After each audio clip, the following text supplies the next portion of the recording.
Hi everyone, this is Veronica. Welcome to study gloss. So आज का जो topic हम डिस्कस करने वाले हैं वो है CCHF फीवर। डरने की बात नहीं है, बट हाँ, सतर्क रहने की बात है। पहले ही हम एक बहुत बड़े पैंडेमिक से बाहर आए हैं, ऑलमोस्ट बाहर आए हैं। It's still around, Covid is still around, but हाँ, अब उतना खतरनाक नहीं रहा। सो अब ये CCHF फीवर क्या है, यहाँ पे इसके बारे में डिटेल में जानेंगे हम, क्योंकि एक डेथ इंडिया में रिपोर्ट हुई है इसके चलते। ये क्या है, इसके डिटेल्स में आपसे डिस्कस करूंगी। बाकी आप मेरे सोशल मीडिया पे कहीं पे भी कांटेक्ट कर सकते हैं, because I feel together we can make a huge difference. आगे बढ़ने से पहले मैं आपको बताना चाहूंगी कि स्टडी ग्लोस पे इंडिपेंडेंस डे सेल चल रही है। स्टडी ग्लोस पे अगर आप इस टाइम पे कोई भी कोर्स लेना चाहते हैं, ये हमारी सबसे बड़ी सेल रहती है। आप कूपन कोड फ्रीडम यूज कर सकते हैं और पा सकते हैं up to 30% off course off discount on all the courses whatever you like. तो आप में जाके आप सारे कोर्सेज जो हैं वो चेक कर सकते हैं और ये फ्रीडम करके जो आपका कूपन है उसको लगा के डिस्काउंट ले सकते हैं। So on 15th August India would be celebrating independence day. उसी के खुशी में ये बिगेस्ट सेल आपको दी जा रही है। चलिए टॉपिक पे आते हैं। CCHF फीवर जो है, अब WHO ने इम्पोर्टेंट क्यों है, क्योंकि WHO ने इसको प्रायोरिटी डिजीज कहा है कि इस टाइम इस पे ध्यान देना हमारे लिए इम्पोर्टेंट है। अब देखो, यूरोप में हम जानते हैं यूरोप कितना हीट वेव से गुजरा है। वाइल्ड फायर्स तो अलग ही आप देख रहे हैं, कितना ज़्यादा वाइल्ड फायर्स यूरोप में हमने देखे। अभी करेंटली अभी हम एक आइलैंड स्टेट पे देख रहे हैं। तो इन जब भी टेम्परेचर थोड़ा वार्म होता है, वायरसेस स्प्रेड होने लग जाते हैं। ठीक है, वायरस आपको दिखेगा, बहुत लोग बीमार पड़ने लग जाते हैं। वायरल हो गया, फीवर QNG वायरल हो गया, ये आपको सुनने में आता होगा। अब अलर्ट आया है WHO की तरफ से, CCHF जिसका फुल फॉर्म है क्रीमियन कॉन्गो हेमोरैगिक फीवर। तो इसका फुल फॉर्म पहली बात आप याद रखिए, दैट इज इंपॉर्टेंट। अब ये एक इन्फेक्शन है जो आपको याद रखना है, जो टिक्स होते हैं ना, टिक्स की वजह से होती है। टिक्स आपने एनिमल्स के ऊपर अक्सर देखे होंगे। अगर आप लोग पेट डॉग्स का कोई शौकीन है तो उसको मालूम होगा कि उसको टिक से इन्फेक्शन हो जाती है, कई बार फिर डॉक्टर के पास ले जाना पड़ता है। तो टिक से इन्फेक्शन फैलती है जो कि घातक भी हो सकती है। रिसेंटली इसको प्रायोरिटी डिजीज WHO ने बोला है, क्योंकि 27 ईयर ओल्ड एक महिला थी नॉर्थ मैसेडोनिया में, उनकी डेथ इसकी वजह से हो गई। इसके साथ साथ और भी प्रायोरिटी डिजीजेस हैं जिसमें कोविड आता है, Ebola, Marburg, Lassa fever, MERS, Nipah, Rift Valley fever, Zika और डिजीज X। ये कुछ और प्रायोरिटी डिजीजेस हैं जिनका लिस्ट में ये आपको नाम मालूम होना चाहिए। ठीक है, अब रिपोर्ट्स कहते हैं कि ये महिला की डेथ आई ब्लीडिंग की वजह से हुई। अब जो भी इसके पीछे कहानी है, अब इंडिया की बात करते हैं, क्योंकि इंडिया में भी एक रिपोर्ट आई, एक 51 ईयर ओल्ड लखपार विलेज कच्छ के एक 50 ईयर ओल्ड मैन थे। गुजरात की बात मैं कर रही हूँ। वो इंडिया की पहली CCHF डेथ जो है वो रिपोर्ट की गई है। तो इसमें क्या होगा, फीवर हुआ उनको, नोज ब्लीडिंग हुई 2-3 दिन के लिए और फिर उनकी डेथ हो गई। अब 2021 में इस तरह का इंसिडेंट रिपोर्ट किया गया था, एक और सबरकांठा डिस्ट्रिक्ट है वहां पे। ठीक है, तो आपको CCHF का फुल फॉर्म, किससे ये होता है, टिक्स से होता है, ठीक है, ये मालूम होना चाहिए।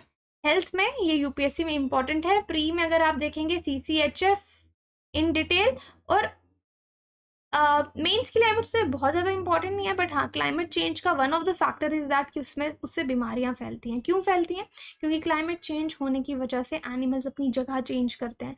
जगह चेंज करेंगे तो डिस्ट्रीब्यूशन चेंज हो रही है, डिस्ट्रीब्यूशन ऑफ एनिमल्स बदलेगी, तो वो एनिमल्स जो टिक्स कैरी करते हैं, जिनके ऊपर टिक्स होते हैं, उनका डिस्ट्रीब्यूशन भी चेंज होगा और बीमारियां जो हैं वो फैल सकती हैं। अब CCHF को डिटेल में पढ़ेंगे। हेमोरेगिक फीवर है जो कि टिक्स से होता है, and contact with viremic animal tissue. Viremic क्या होता है, जब कोई भी वायरस है ना किसी भी एनिमल या लिविंग ऑर्गेनिज्म के ब्लड स्ट्रीम में चला जाता है, ब्लड में जाके मिक्स हो जाता है। तो ब्लड तो एक ऐसी चीज है ना कि आपकी पूरी बॉडी के ऑर्गन से वो इंटरलिंक्ड है। तो दैट मीन्स वायरस को एक्सेस मिल गया आपके हर एक ऑर्गन का, आपके हर बॉडी की हर जगह का एक्सेस उसको मिल गया थ्रू ब्लड। तो वो काफी इन्फेक्शियस हो गया। तो वेरेमिक एनिमल टिश्यूज हो गए कि जिन एनिमल टिश्यूज में जो ब्लड है उसमें वायरस है। तो कोई भी इंसान इनके टच में आएगा तो उसको CCHF वायरल हेमोरेगिक फीवर हो सकता है। अब देखो कुछ लिविंग ऑर्गेनिजम्स को हम वेक्टर्स बोलते हैं, जिसका तरह से वेक्टर्स मस्कीटो हैं, है ना।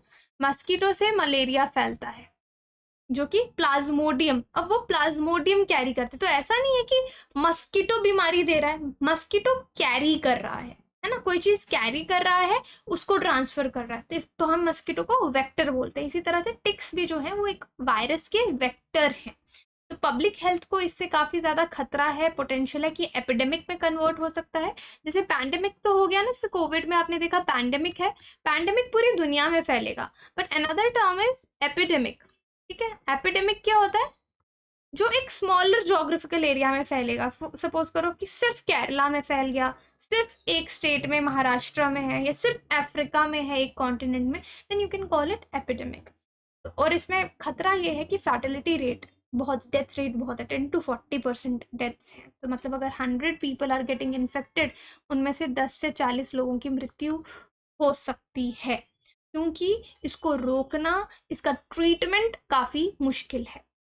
तो सिम्टम्स क्या है, फीवर होगा, मसल में पेन हो रही है, चक्कर आएंगे, गले में दर्द हो रही है, पीठ में दर्द हो रही है, हेडेक हो रहा है, सोर आइज, राइट। देखो बाकी भी फीवर का या वायरल डिजीजेस के यही सिम्टम्स होते हैं, तो डरने की जरूरत नहीं है इनकेस कोई बीमार है।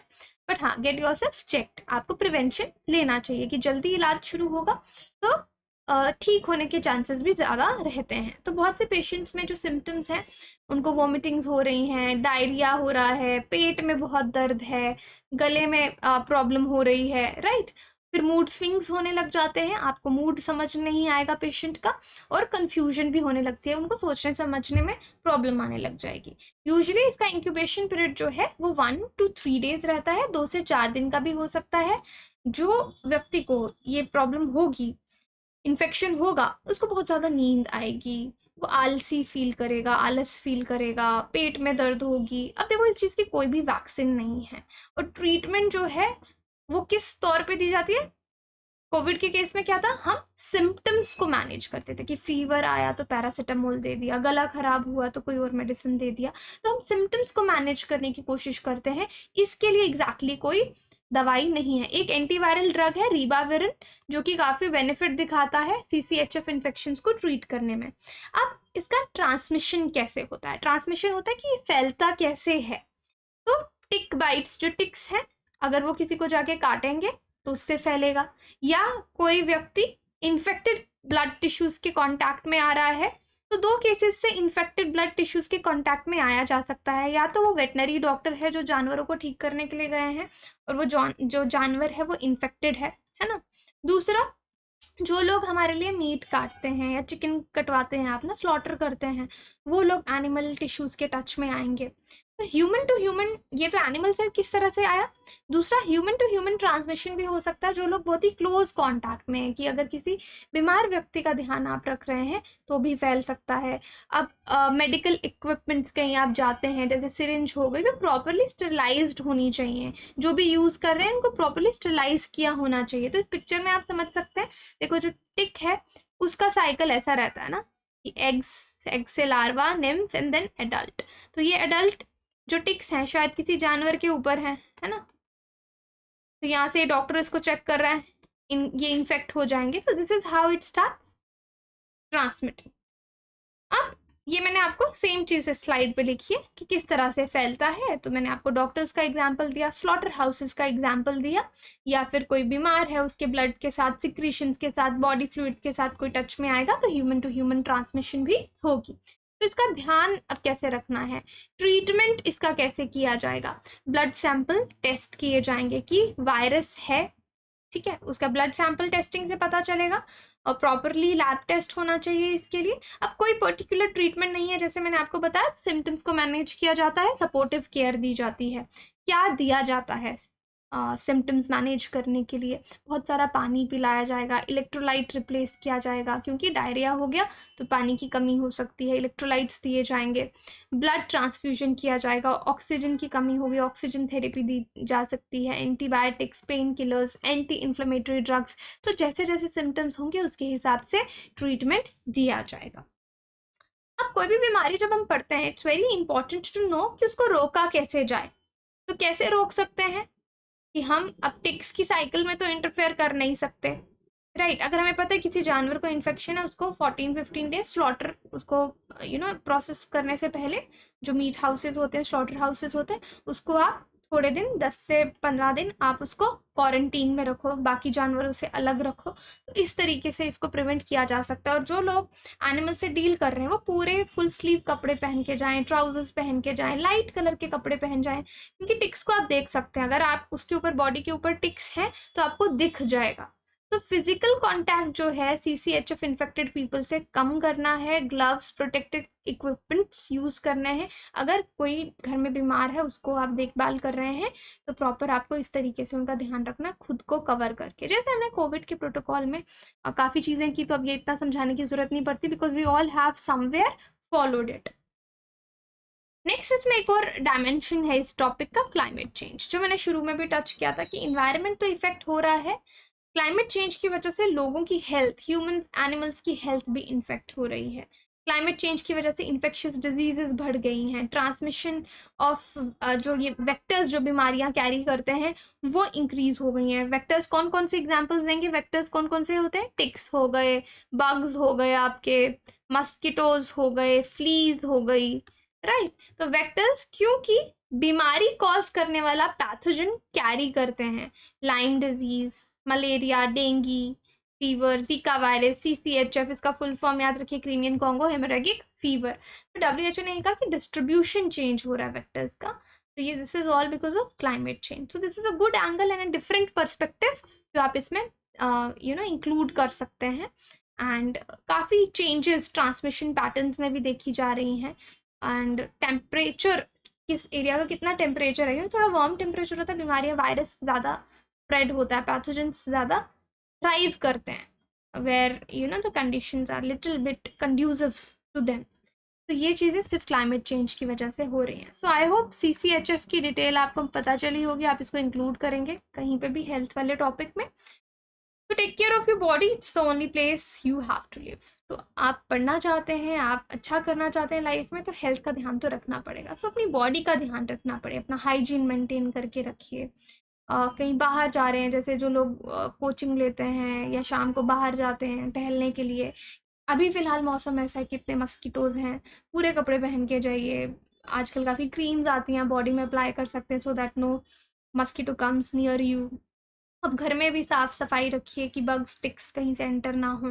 अगर आपके पेट्स हैं घर में, उनके हाइजीन का ध्यान रखिए। तो this is all very important for your own health. Thank you so much.